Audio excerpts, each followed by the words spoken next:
নমস্কার, দেখছেন এই সময় লাইভ। আপনাদের সঙ্গে আমি তনুশ্রী। শুরু করছি আজকের জেলার 5। মুখ্যমন্ত্রী হওয়ার পরই প্রথমবার উত্তরবঙ্গ সফরে শুভেন্দু অধিকারী। বুধবার কলকাতা বিমানবন্দর থেকে উত্তরবঙ্গ রওনা দেন মুখ্যমন্ত্রী। শিলিগুড়িতে পৌঁছে প্রথমে তিনি যান বিজেপির জেলা কার্যালয়ে।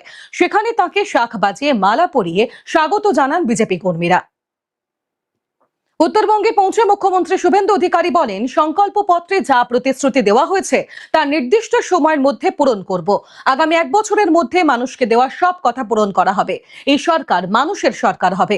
শুধু তাই নয়, প্রতি মাসে উত্তরবঙ্গ যাবেন বলে জানান মুখ্যমন্ত্রী। কল্যাণী এমসে স্বাস্থ্য পরিষেবায় নতুন সংযোজন। বুধবার স্বাস্থ্য সার্জারি বিভাগে লেজার ইউনিটের উদ্বোধন করা হলো।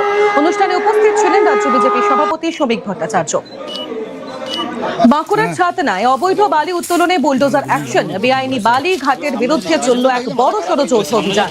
গ্রামবাসীদের দীর্ঘদিনের ক্ষোভ ও লিখিত অভিযোগের ভিত্তিতেই এদিন কোমর বেঁধে ময়দানে নামে প্রশাসন।